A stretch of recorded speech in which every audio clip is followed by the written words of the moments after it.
The amazing thing is that every atom in your body came from a star that exploded. And the atoms in your left hand probably came from a different star than your right hand. It really is the most poetic thing I know about physics. You are all stardust.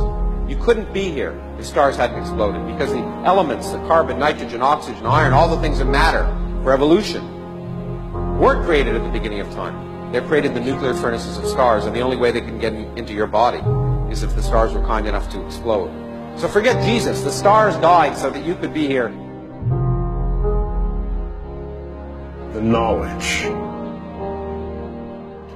that the atoms that comprise life on Earth, the atoms that make up the human body, are traceable to the crucibles that cooked light elements into heavy elements in their core under extreme temperatures and pressures. These stars, the high-mass ones among them, went unstable in their later years. They collapsed and then exploded, scattering their enriched guts across the galaxy. Guts made of carbon, nitrogen, oxygen, and all the fundamental ingredients of life itself.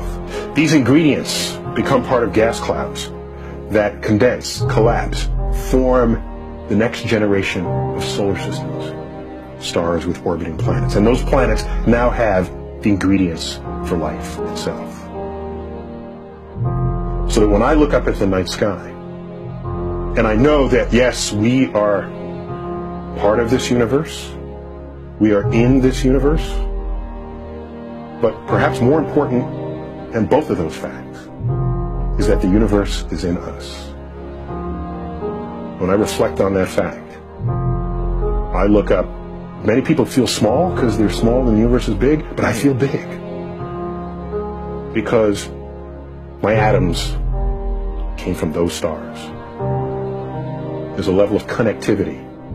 That's really what you want in life. You want to feel connected. You want to feel relevant. You want to feel like you're a participant in the goings-on of activities and events around you. That's precisely what we are, just by being alive.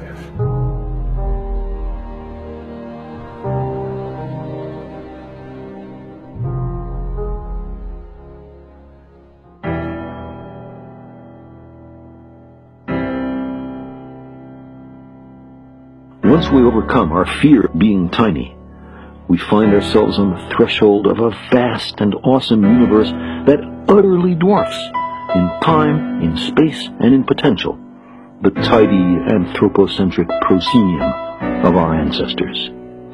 We gaze across billions of light years of space to view the universe shortly after the Big Bang and plumb the fine structure of matter. We peer down into the core of our planet and the blazing interior of our star. We read the genetic language in which is written the diverse skills and propensities of every being on Earth. We uncover hidden chapters in the record of our own origins, and with some anguish, better understand our nature and prospects. We invent and refine agriculture, without which almost all of us would starve to death. We create medicines and vaccines that save the lives of billions. We communicate at the speed of light and whip around the Earth in an hour and a half. We have sent dozens of ships to more than 70 worlds and 4 spacecraft to the stars. We are right to rejoice in our accomplishments, to be proud that our species has been able to see so far, and to judge our merit, in part, by the very science that has so deflated our pretensions.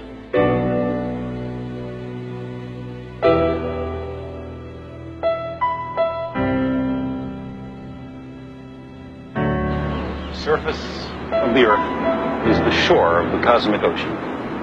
On this shore, we've learned most of what we know. Recently, we've waded a little way out, maybe ankle deep, and the water seems inviting. Some part of our being knows this is where we came from. We long to return. And we can, because the cosmos is also within us. We're made of star stuff. We are a way for the cosmos to know itself.